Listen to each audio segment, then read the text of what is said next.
Bismillahirrahmanirrahim. Assalamualaikum warahmatullahi wabarakatuh. Innal hamdalillah sholatu wassalamu ala sayyidina Rasulillah wa ala alihi wa sahbihi wa man walah wa la haula wa la quwwata illa billah. Rabbi shrah li sadri wa yassir li amri wa hlul 'uqdatam min lisani yafqahu qawli. Rabbana zidna ilma warzuqna fahma. Allahumma amin. Teman-teman sekalian, selalunya di sebelum peringatan kemerdekaan bulan Agustus selalunya muncul polemik bagaimana seorang muslim menyikapi memperingati hari kemerdekaan. Juga muncul pertanyaan lagi bagaimana hukum hormat kepada bendera. Juga mungkin apa hukum menyanyikan lagu kebangsaan. Maka ini perlu kita ulas secara tinjauan syariat, terlebih bahwa mayoritas masyarakat Indonesia adalah kaum muslimin.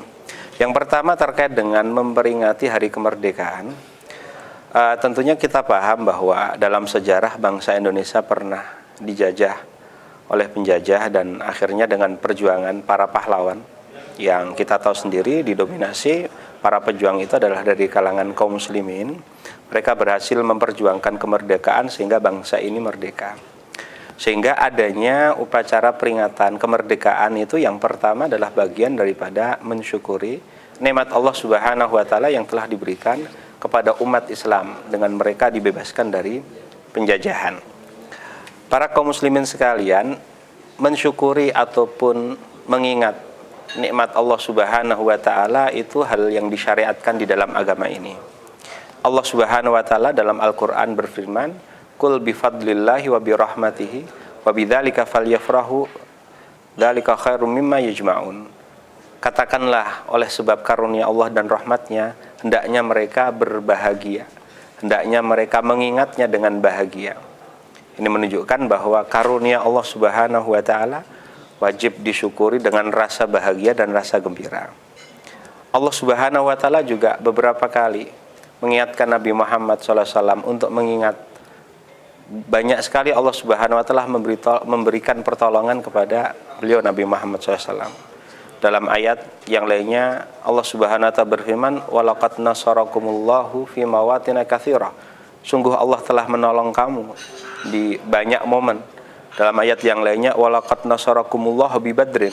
Allah telah menolong kamu ketika perang Badar. Ini menunjukkan bahwa memperingati kemenangan itu hal-hal yang dianjurkan di dalam syariat. Bahkan dalam hadis disebutkan, "Innallaha idza an'ama 'ala 'abdin fa innahu yuhibbu ayyura atharu ni'mati 'alaihi." Sesungguhnya Allah itu kalau memberikan suatu kenikmatan kepada seorang hamba, maka Allah suka hamba tersebut menampakkan kenikmatan tersebut. Nabi sallallahu alaihi wasallam suatu ketika pernah datang ke Madinah. Lalu Nabi mendapati orang-orang Yahudi melakukan puasa Asyura. Lalu Nabi mengatakan, "Kenapa kalian puasa di hari ini?" Orang Yahudi mengatakan, "Hadza yaumun shalih. Hadzal yaum najallahu fihi Musa." Ini adalah hari yang istimewa. Di situ Allah menyelamatkan Nabi Musa dan Bani Israel dari penjajahan Firaun, dari penjajahan Firaun. Lalu Nabi SAW mengatakan, "Nahnu ahaqqu bi Musa minkum." Kami lebih berhak mensyukuri nikmat itu daripada kalian. Lalu Nabi pun mensyukuri terbebasnya Nabi Musa dari penjajahan Fir'aun atau kejaran Fir'aun dengan cara melakukan puasa Asyura dan makan. Allah juga berfirman dalam Al-Quran, "Wa amma bi ni'mati rabbika fahaddits." Dan nikmat Allah itu maka ceritakanlah, maka ungkapkanlah. Itu yang pertama. Jadi memperingati hari kemerdekaan itu adalah bagian daripada mensyukuri nikmat Allah.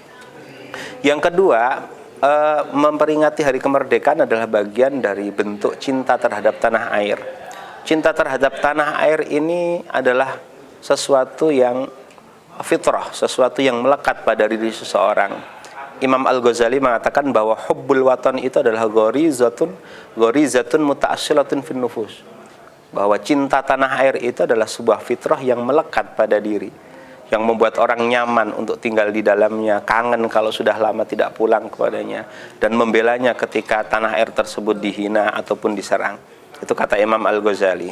Nabi SAW bahkan beliau ketika pulang perjalanan dan sudah mulai mendekat ke daerah Madinah, maka Nabi mempercepat Ini disebutkan dalam hadis Bukhari, Nabi mempercepat jalan ontanya. Dalam redaksi hadis itu disebutkan min hubbiha, oleh karena Nabi sangat mencintai Madinah. Jadi cinta tanah air itu adalah hal yang tidak dilarang oleh syariat. Maka para ulama ketika menjelaskan hadis yang tadi saya sebutkan, mereka mengatakan fihi dalilun ala masyru'iyati hubbil watan.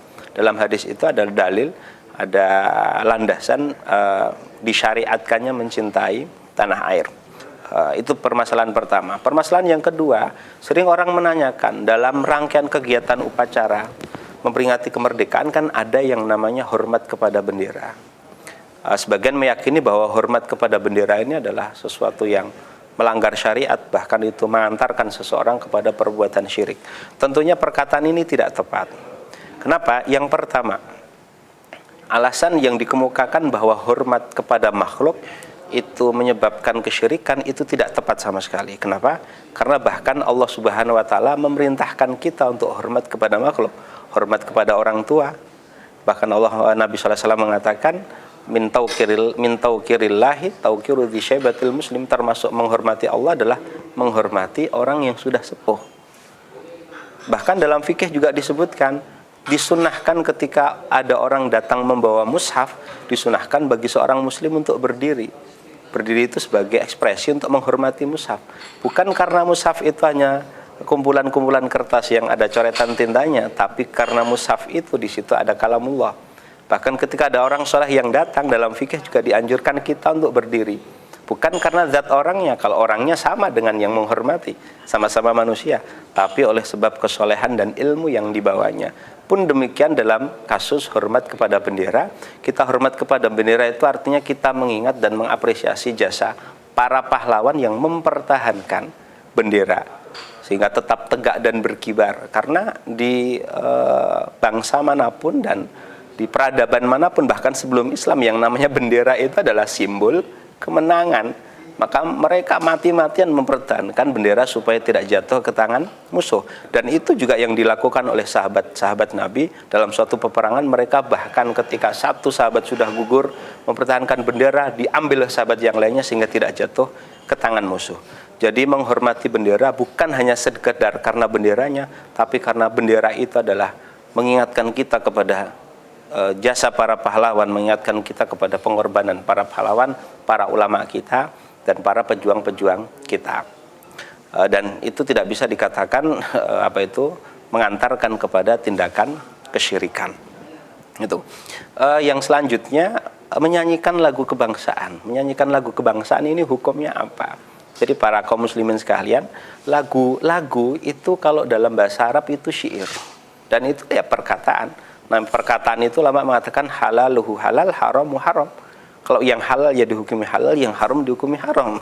Asal mula ucapan dan perkataan itu tidak dilarang, kecuali kalau mengandung unsur-unsur yang melanggar syariat, baru itu nanti dikatakan dilarang. Adapun sekedar lagu yang mengungkapkan kecintaan terhadap tanah air, maka itu tidak ada unsur yang melanggar syariat, sehingga hukumnya adalah boleh-boleh saja dan tidak dipermasalahkan oleh syariat. Itu mungkin yang bisa kami sampaikan pada kesempatan kali ini. Aku qouli hadza. Assalamualaikum warahmatullahi wabarakatuh.